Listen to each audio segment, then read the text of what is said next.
Welcome to my session on making powerful Prezis for secondary social studies classes. My name is Sean Banks and I'm a 6th grade world history teacher at Heron Middle School in Heron, Illinois. I'm completing my 11th year of teaching this year and my 3rd as a middle school teacher. Prior to my current assignment, I taught an international relations course to high school students. I would like to start by talking about what Prezi is and how it stacks up to other presentation software in a teaching environment.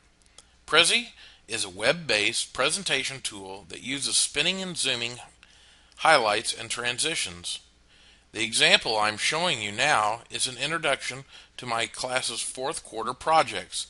I'm clicking faster than I would presenting just to give you an idea of what a Prezi looks like. As you can see, it zooms, it spins, it scrolls, and the path that it takes is chosen by you once you have all of your materials on the page. More on that in a few moments. In other presentation software, like PowerPoint, the presenter creates different slides in advance. You can add transitions, sounds, and animations to jazz up your slideshow. With Prezi, it's very different. You put all of your materials on a virtual tabletop and then zoom into individual items on a path you create in advance. If you choose to look deeper into an artifact, you can use the zoom tool live as you're giving your presentation. Once you're off your tangent, Prezi remembers where you were and you can continue on with your show by advancing to the next transition. I will now show you how to use Prezi. You must first create a user account on Prezi.com and then select Create New Prezi.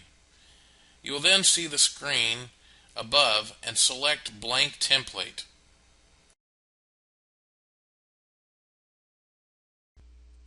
I have already created a presentation for us to look at and show you exactly how to create one. I've selected the topic of art and artists of the Renaissance, which we're covering in my class right now, as my subject matter. And dealing with art and artists of the Renaissance, as many of you may know, was strongly influenced by the humanism movement. And they looked at a lot of Greek and Roman styles, and so nude art was very, very prominent within the Renaissance. And so I sometimes, when we're showing some of these, I have to use some strategically placed graphics to keep my students from getting too crazy in class. But here I have the Creation of Adam by Michelangelo, and Michelangelo is going to be the first artist that I'm going to talk about today. And I've put this graphic as my title slide and my background. And putting in text is very, very simple. You just double click somewhere and type, and that's all you have to do. And I can move this over here, and once I'm done changing my type however I want it, I can change colors, I can change how it's aligned, the justification, different things like that. Let's make that blue and hit OK, and there it is.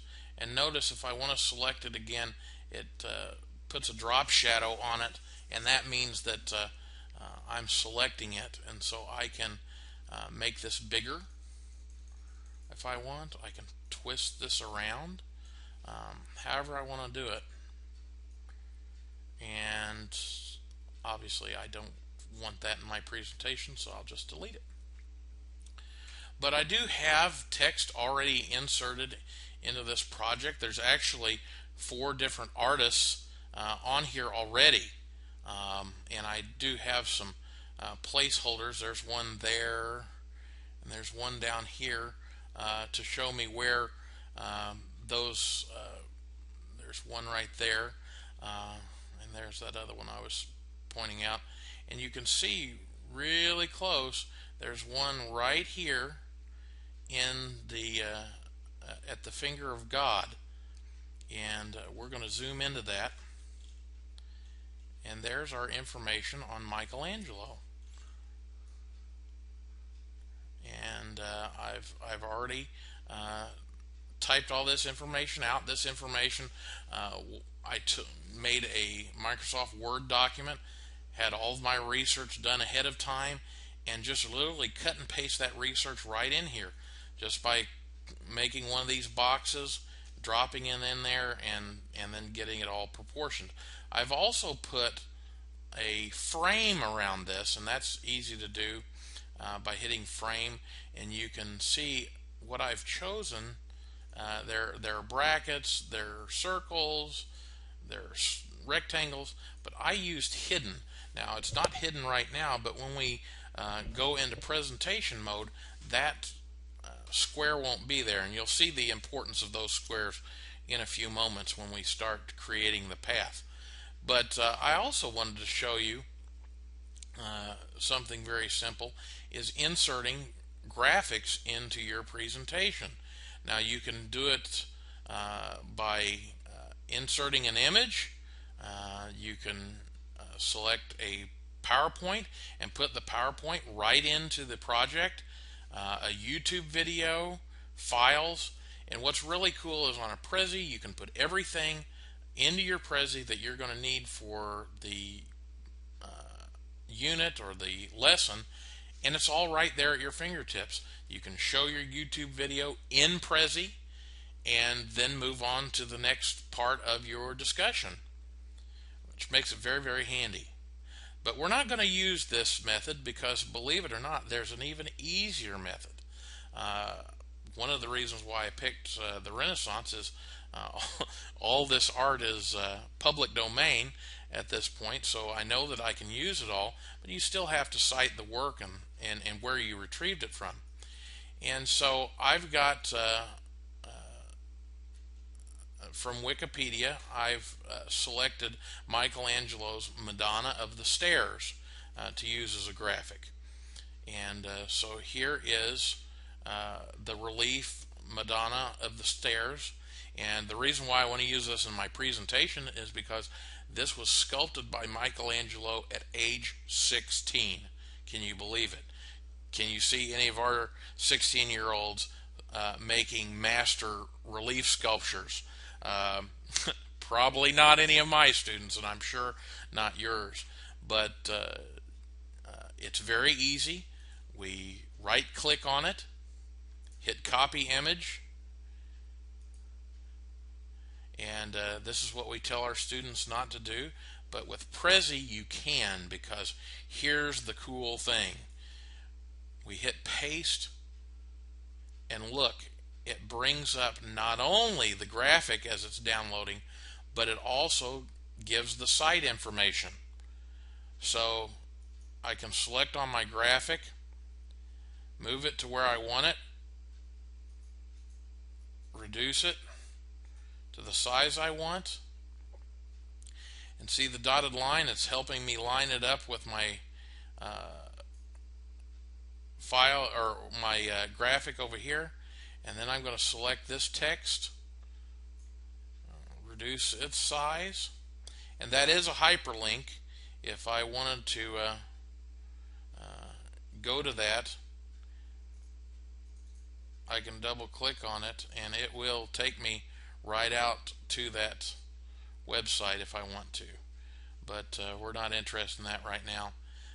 But there it is, it's right there, and has easy access to that hyperlink. And so there's our Madonna and Child, or Madonna of the Stairs, excuse me, and we have this ready to go. So now I will show you how to create a path. We're going to zoom out to the full view, and notice how when I zoom in, it kind of ghosts this. I'm going to want to zoom out because when I create the path, notice how it's highlighting that box. That's what I want my first slide to be. And so when I select path, that's going to create the trail for us. So I'm going to select that graphic, and notice it just puts it right over here in the slide sorter.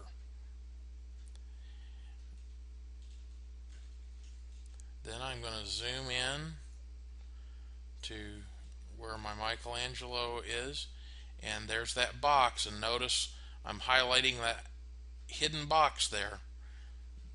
This step right there is why I created that highlighted box, because it's going to give me everything that I want them to see in that box over here, but notice the box is missing when it goes over into the slide sorter.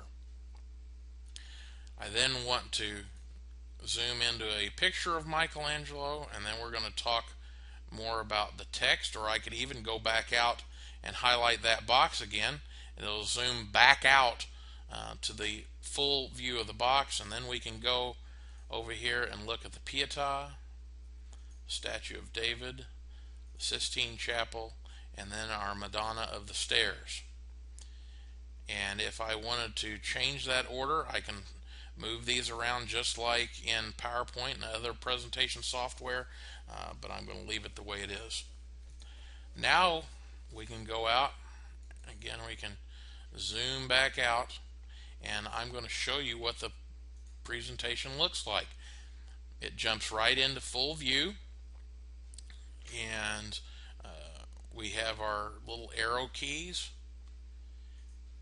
and that zooms into our first slide, or would be our second slide, and I can talk about Michelangelo being the first person we're going to talk about. We can zoom into his picture and then zoom back out as we said in our path. Then we can go and talk about the Pietà, and when I talk about the Pietà in my classroom, I often highlight the intricate detail work of Michelangelo's sculpture. Think about this. This was a block of marble, and he did all of this very fine detail work, and I think this was done at age 29, seems like. Just unreal, the talent.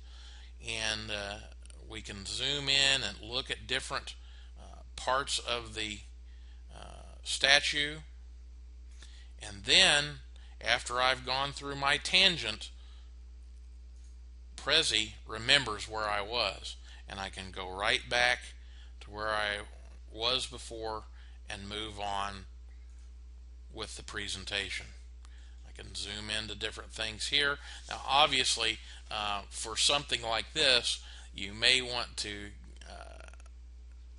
try to use high-res graphics so that you could really zoom in close, but you're kind of limited by what you can do there, the lower the resolution.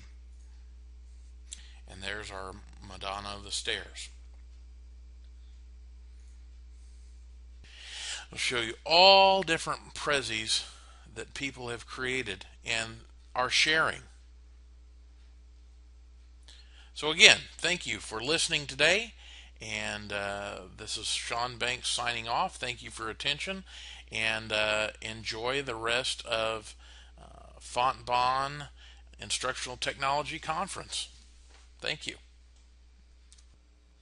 As we wrap up today, I wanted to show you a website that I've included in the class notes that talks about Prezi and using iPads. If you're one of those schools that's lucky enough to have iPads, this might be something that you want to look into.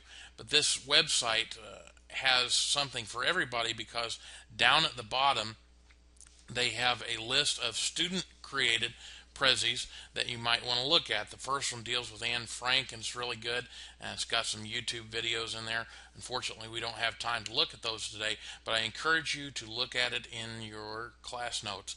Thanks for your attention, and have a great day.